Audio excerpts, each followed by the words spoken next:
ان الحمد للہ نحمدہ ونصلی علی رسولہ الکریم۔ میرے عزیز دوستوں، ایک سوال بار بار اس کو اٹھایا جاتا ہے، اور خاص کر کے جو بیچارے ہمارے اکثر جو ہے دعوت کے جو ساتھی ہیں بھولے بھالے ہوتے ہیں، ان کو ایمان و اعمال کی محنت پہ لگایا گیا ہے اور وہ اسی میں زیادہ لگے رہتے ہیں، کیونکہ اسی میں عام لوگوں کی بھلائی ہے۔ تو ان کے ذہنوں کو خراب کرنے کے لیے یا اس طرح سے جو ہے کچھ وساوس لائے جاتے ہیں، کچھ شبہات ان کے اوپر ڈالے جاتے ہیں، اور بعض جو بیچارے ان چیزوں کی سمجھ نہیں رکھتے ہیں، اور بعض جو کسی وجہ سے ان کو بغض ہو یا کسی طرح کی بات ہو یا کسی ساتھی سے ناراض ہوں یا کوئی اغراض ہو، تو ان کے پھندے میں پھنستے چلے جاتے ہیں۔ ابھی باضابطے جو ہے ہمارے کرم فرما شورائی بھائیوں نے یہ چلانا شروع کر دیا ہے کہ ایک بات تو یہ ہے کہ جب ہم کہتے ہیں کہ امارت ہو تو یہ کہتے ہیں کہ بھئی یہ اجتہادی کام ہے، حالانکہ ان کے جو بڑے ہیں مولانا ابراہیم صاحب، مولانا احمد لاڈ صاحب، یا اس طرح کے جو اپنے پڑوس کے جو اکابرین مولانا احسان الحق صاحب، کوئی بھی اس کو اجتہادی کام نہیں کہتا۔ بعض لوگ کہتے ہیں کہ اجتہادی کام ہے، بلکہ ایک زبان چاہے شورائی ہو چاہے امارت والا ہو یہ کہتا ہے، بڑے بڑے اکابرین کی بائٹس موجود ہے کہ ہاتھ بدلا ہے کام وہی ہے، یعنی انبیاء علیہ الصلوۃ والسلام والا دعوت کا کام ہے۔ تو بعض لوگ یہ کہتے ہیں کہ پھر ویسا یعنی اس طریقے پہ کیوں نہیں کیا جاتا، یعنی جیسے انبیاء علیہ الصلوۃ والسلام نے کیا، تو انبیاء علیہ الصلوۃ والسلام والا کام کو جیسا بتایا گیا ہے، جیسا بتایا جا رہا ہے، رفتہ رفتہ اسی نہج پہ آنے کی کوشش کی جا رہی ہے۔ ایک بیگ سے بچے کو آپ ایک کلاس میں پڑھاتے پڑھاتے میڈیکل سائنس نہیں پڑھانے لگیں گے، ان کو اس درجے تک لایا جائے گا۔ اس لیے حضرت مولانا الیاس صاحب رحمۃ اللہ علیہ کی ملفوظات میں ملتا ہے کہ یہ کام جو ہو رہا ہے یہ اصل نہیں ہے، یہ تو الف با تا ہے، دعوت و تبلیغ کی الف با تا ہے۔ جیسے جیسے کام کی اور کام کرنے والوں کی یعنی کام کرنے والوں کی استعداد بڑھے گی، ویسے ویسے کام بڑھایا جائے گا۔ اور آپ ہمیشہ سنتے رہتے ہیں کہ یہ کہا جاتا ہے کہ بھائی اس کام سے کیا چاہتے ہیں، تو ہم حضور پاک صلی اللہ علیہ وسلم کے زمانے میں امت کی جو حال تھی اسی حال پہ امت آ جائے، یہی چاہتے ہیں۔ ہمارے اکابرین یہ کہتے کہتے دنیا سے رخصت ہو گئے۔ تو یہ کہنا مناسب نہیں ہوگا کہ یہ اجتہادی کام ہے۔ بعض کے نزدیک ہو سکتا ہے، وہ لوگ جو اس کام کے اندر نہیں آئے ہیں اور دور دور سے جو ہے اس کام کو دیکھ رہے ہیں، ان کو سمجھ میں ایسے ہی آ رہا ہے، اس لیے ویسے ہی کہہ رہے ہیں۔ خیر، میں اجماعی طور پہ یہ کہہ رہا ہوں کہ یہ کوئی اجتہادی کام نہیں ہے۔ ایسے دعوت کے تمام اکابرین چاہے شورائی ہوں چاہے امارت کے حامل ہوں یہ کہتے چلے آ رہے ہیں۔ اب جو ہے ایک نئی بات لائی جا رہی ہے کہ بھئی 1925 سے جب اس کام کا احیاء ہوا، یہ کوئی نیا کام نہیں ہے نا، یہ کام وہی تھا جو انبیاء علیہ الصلوۃ والسلام کے بعد صحابہ کرام اور تبع تابعین اور دوسرے بزرگان دین کرتے چلے آئے۔ اس کام میں جو کمی واقع ہو گئی تھی اس کو پورا کیا، اس کا احیاء کیا مولانا الیاس صاحب رحمۃ اللہ علیہ نے۔ 1925 سے یہ کام شروع ہوا، تو 1925 سے لے کر کے 44 تک 1944 تک حضرت مولانا الیاس صاحب رحمۃ اللہ علیہ اس کام کے ذمہ دار تھے، امیر تھے۔ ان کے بعد جو ہے 44 سے 65 تک حضرت مولانا یوسف صاحب رحمۃ اللہ علیہ اس کام کے ذمہ دار رہے۔ 65 میں جب ان کا انتقال ہو گیا تو حضرت مولانا انعام صاحب رحمۃ اللہ علیہ یہ جو ہے امیر بنائے گئے، اور 95 تک 1995 تک حضرت مولانا انعام صاحب رحمۃ اللہ علیہ حیات سے یعنی کہ اس کام کے ذمہ دار امیر رہے۔ امارت یعنی چل ہی آ رہی تھی۔ 95 میں ہی آس پاس میں ہی لوگوں نے جب ان سے اس کام کے بارے میں، ان کام کی خلافت کے بارے میں، کام کے بعد کی بارے میں جب کہا گیا تو انہوں نے بعض لوگوں نے رائے دی کہ بھئی آپ اپنے بیٹے کو امیر بنا دیں، تو انہوں نے جو ہے اس بات کو قبول نہیں کیا اور کہا کہ ہم حضرت سیدنا حضرت عمر رضی اللہ تعالیٰ عنہ کی سنت کے مطابق، خلیفۃ الدوم کی سنت کے مطابق ایک شورا بنا دیتے ہیں، شورا امیر طے کر لے گی۔ 1995 میں جب حضرت مولانا انعام صاحب رحمۃ اللہ علیہ کا انتقال ہو گیا تو یہ شورا جو ہے مرکز نظام الدین میں آ کر کے بیٹھی 3 دن تک، یا کچھ ایسا تفصیلات آپ لوگ سنتے ہوں گے کہ رائے مشورہ چلتا رہا اور کسی نتیجے پہ نہیں پہنچ پائے یہ لوگ۔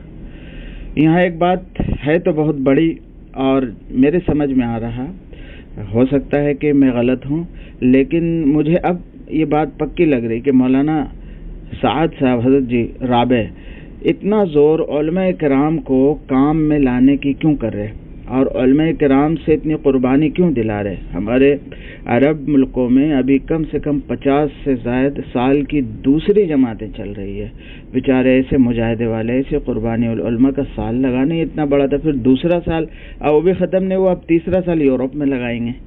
تو علماء کرام کو قربانی کیوں دلا رہے اور آگے کیوں کر رہے؟ یہ بہت سمجھنے والی بات ہے۔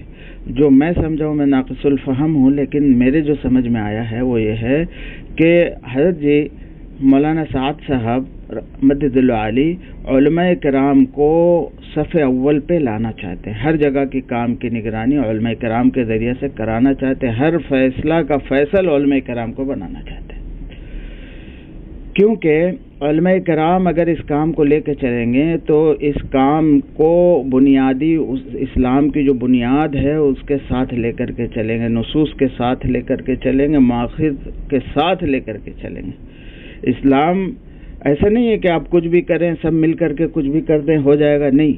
اسلام کی بنیاد جو ہے قرآن شریف ہے، قرآن شریف میں مسئلہ تلاش کیا جائے گا، وہاں نہیں ملا تو صحیح احادیث میں تلاش کیا جائے گا، وہاں بھی نہیں بات بنی تو اجماع امت میں تلاش کیا جائے گا، اب جب نہیں ملا تو پھر قیاس مجتہد کو اختیار کیا جائے گا۔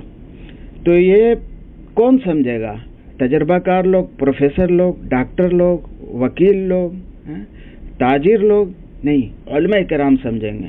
ان چیزوں کو سامنے رکھ کر کے علماء کرام فیصلہ کریں گے۔ دیکھیے میں دو مثالیں 1995 کی ایک مثال اور 2015 کی ایک مثال آپ کے سامنے ابھی بات کے دوران آئے گی، آپ سمجھیں گے کہ مولانا سعد صاحب کی نظر کتنی گہری ہے اور علماء کرام کو کیوں وہ آگے کر رہے، سال پہ سال ان کا لگوا رہے، 3 سال لگوا رہے، ایسا لگوا رہے کہ وہ ہر علاقے میں علماء کرام بھاری ہو جائیں اور جتنے تجربہ کار ہیں ان کے معید مددگار بن جائیں، ان کے تابع ہو جائیں، تاکہ یہ کام کتاب و سنت کی روشنی میں، علماء کرام کے علم کی روشنی میں چل سکے۔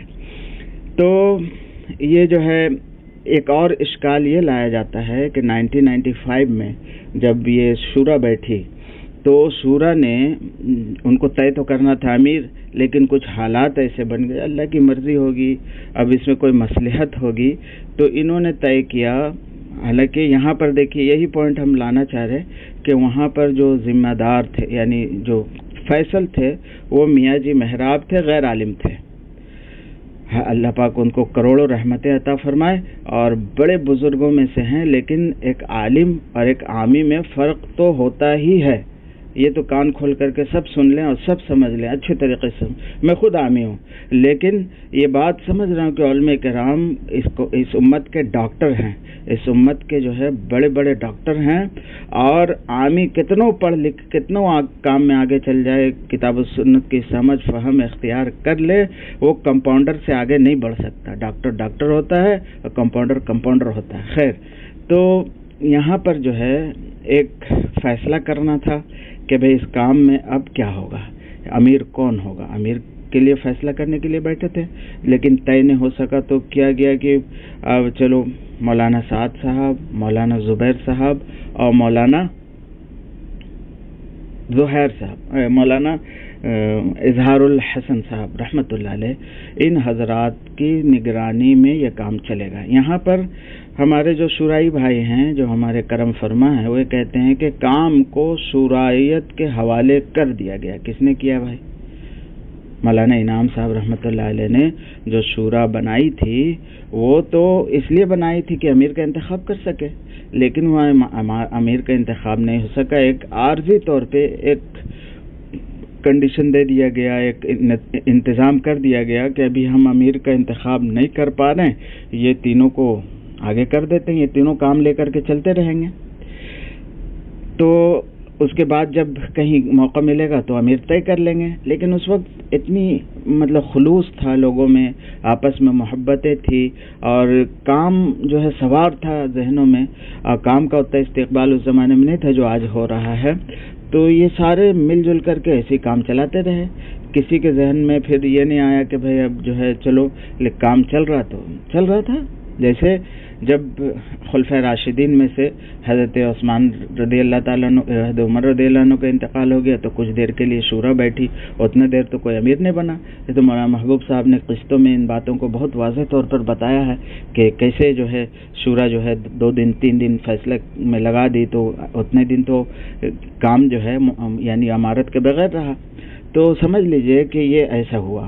اس کو یہ دوسرا رنگ دیتے ہیں کہ بھئی یہاں سے جو ہے یعنی کہ کام جو ہے شورائیت کے حوالے کر دیا گیا، شورائیت کے حوالے کر دیا گیا. بار بار آپ سنیے گا کہ یہاں پر جو ہے کام، ارے بھیا جب کتاب و سنت میں، اجماع میں، قیاس میں یہ بات ہے ہی نہیں تو کہاں سے حوالے کر دیا جائے گا؟ وہ ایک عارضی طور پہ ایک انتظام کیا گیا تھا. خیر، اور اس زمانے کا کیا نظام تھا جو 25 سال کا حساب مانگتے ہوئے 95 سے 15 تک کیا رہا؟ تو 95 سے 15 تک آپ ہی بتاؤ کیا رہا. 95 سے 15 تک مولانا سعد صاحب، مولانا زبیر صاحب، 1.5 سال کے بعد تو مولانا اظہار الحسن صاحب کا انتقال ہو گیا. تو کسی نے کہا اب 3 آدمی کی شورا بنائی گئی تھی فیصلہ کے لیے، اب 1 آدمی اور اس میں لاؤ، کیونکہ 3 تھا 2 ہو گیا. نہیں، تو یہاں پر بات آ کر کے اٹک گئی. خیر، اس کے بعد جو ہے مولانا سعد صاحب، مولانا زبیر صاحب دونوں میں بڑی الفت، بڑی محبت، بڑی آپس میں جو ہے انڈرسٹینڈنگ تھی. کوئی فیصلہ ہوتا، تفصیلات آپ لوگ وہاں کے جو مقیم ہیں وہ ان سے سن سکتے ہیں کہ جب مولانا سعد صاحب نے ہوتے تو کہتے کہ جب زبیر صاحب آ جائیں گے تب فیصلہ ہوگا. کوئی خاص کام کے